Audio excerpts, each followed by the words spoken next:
किस्मत का लिखा हुआ हर शख्स को मिलता है, ये बात तय है। मुझे और आपको वही मिल रहा है जो हमारी किस्मत में लिखा है। उससे एक हब्बा भी, एक दाना भी कम नहीं मिलेगा और एक ज्यादा नहीं मिलेगा। सही हदीस है, बुखारी की दीगर कुतुब हदीस में मौजूद है। जब बच्चा शिकमे मादर में 120 दिन का होता है, तो 4 माह का जब बच्चा शिकमे मादर में होता है तो उसकी रूह फूंकी जाती है। तो फरिश्ता आके उसकी उम्र भी लिख जाता है, उसका शकी और सईद होना भी लिख जाता है और उसका रिज्क भी लिख जाता है। तो रिज्क जो लिखा गया वो हमें मिलेगा, और जब जब मिलना है तब तब मिलेगा। जो लिखा गया है वो बहर सूरत हमें हासिल होगा।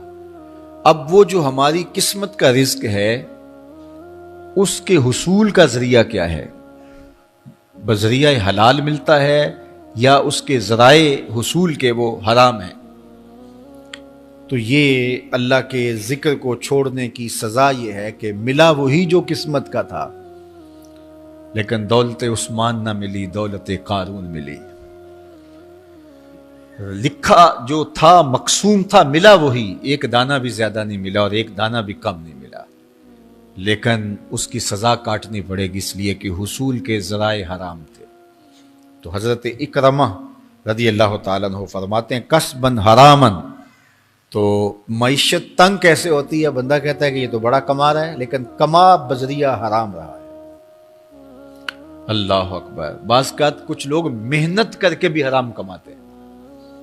हमने देखा कि इस गर्मी में जो लोग मजदूरी करते हैं, और बिलखुसूस लोहे की भट्टी पे जो काम करने वाले हैं, कितना सख्त काम है, लेकिन वहां भी जो है वो चाहे 15-20 मिनट जो है वो खयानत करके अपने उस रिज़्क को हराम बना लें और नाजायज कर लें।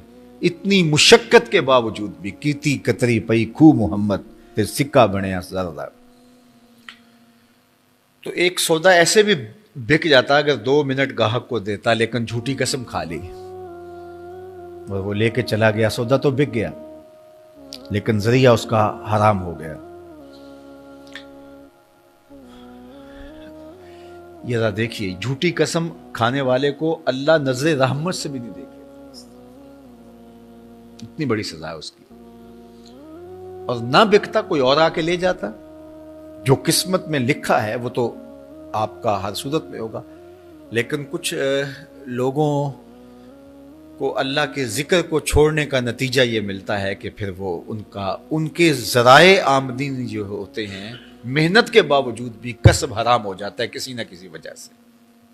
कई लोग दूध इकट्ठा करते रहते हैं, आखिर में एक कतरा पेशाब का डाल देते हैं। सादा मिसाल आपके सामने रखो, कितनी मेहनत से वो किया था, तो अपनी सारी मेहनत को ज़ाया कर देते और हराम का टांका लगा देते, एक कतरे से वो सारा ज़ाया कर बैठते। तो ये अल्लाह के जिक्र से मुंह मोड़ने का नतीजा है।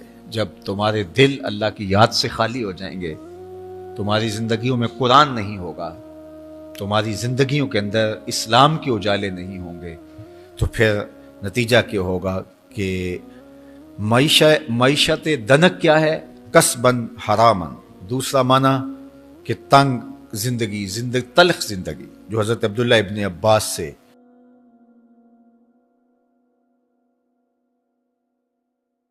ये उम्मत खलीफा बिला फसल, खलीफा अव्वल, अमीर अल-मोमिनीन हज़रत सैयदना अबू बकर सिद्दीक़ रज़ी अल्लाह ताला अन्हु की मरहून मिन्नत है, उनकी एहसान मंद है।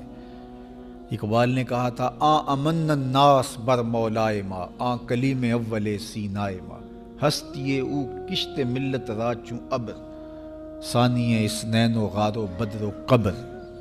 कहते हैं कि वो शख्स जिसने हमारे आका और मौला पे सबसे ज़्यादा एहसानात किए, और मेरे आका करीम ने इरशाद फरमाया, मेरे ऊपर जिसने भी कोई नेकी की मैं उसका बदला चुका दिया दुनिया पर ही, लेकिन एक अबू बकर ऐसे हैं जिनकी नेकियों का बदला क़यामत के दिन रब ही चुकाएगा। ये हुजूर अलैहिस्सलाम ने इरशाद फरमाया। और फिर मैं मा नफ़अनी मालो अहादिन कत्तो मा नफ़अनी मालो अबी बकर, मुझे किसी के माल ने इतना नफा नहीं दिया जितना अबू बकर के माल ने नफा दिया।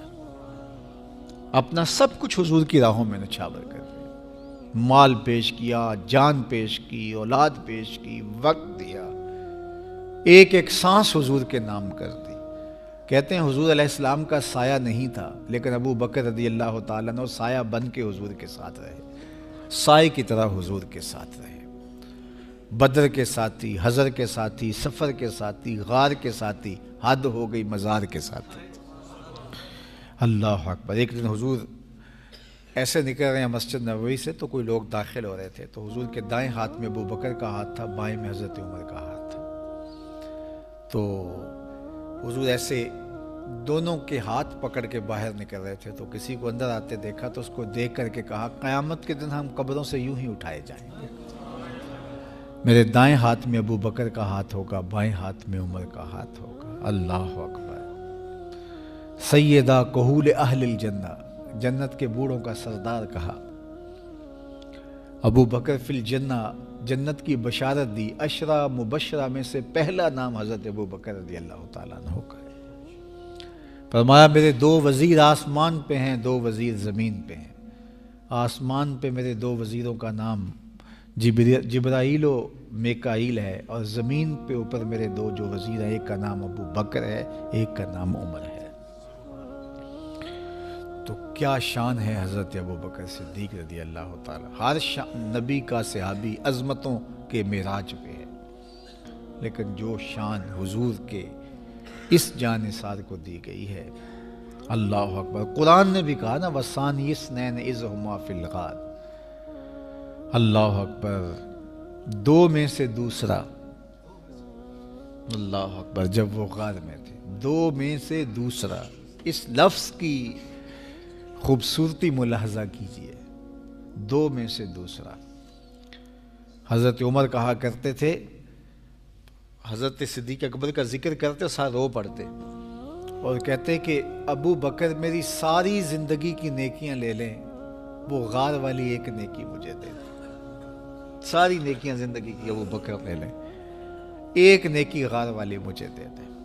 तो उनकी सारी नेकियां एक तरफ और अबू बकर की एक नेकी एक तरफ। और हज़रत उमर कहा करते थे, काश मैं अबू बकर के सीने का बाल ही होता। कोई कम शान है? ये हज़रत उमर कह रहे हैं, ये उमर जिसके बारे में मेरे हुजूर अलैहिस्सलाम ने फरमाया कि मेरे बाद अगर नबूवत का दरवाज़ा बंद ना हुआ होता, मेरे बाद अगर किसी ने नबी होना होता तो वो उमर होता। इतनी शानों के मालिक। इन्न शैतान यफ़िर्रु मिन ज़िल्ल उमर, शैतान उमर के साए को देख के भाग जाता है। वो उमर कह रहे हैं, काश मैं अबू बकर के सीने पर लगा हुआ बाल ही होता। ये शान है, ये अज़मत है। सारे हुजूर के सहाबी अज़मतों के मेराज पर, लेकिन इनकी शान ही वक्री है। किसी पंजाबी शायर ने कहा कि सारे यार नबी दे सोने, नहीं कोई इना यारां वर्गा, ना कोई होया ना कोई होसी, इना जान निसारां वर्गा, ना इस धरती पैदा कीता, इना यारां वर्गा, आज़म शान सिद्दीक की दसा इको यार हज़ारां वर्गा। वो अज़मतों की किस मेराज पे, आ अमन नास बर मौलाए माँ, आ कलीम अव्वले सीनाए माँ, हस्तिये उ किश्ते मिल्लत राचू अबर, सानिये सनैनो गारो बदरो कबर। बदर के भी साथी, कबर के भी साथी, मिज़ार के भी साथी, गार के भी साथी। और खेत इस्लाम की खेती के लिए अब्र बहार की तरह बरसे और सैराब कर गए।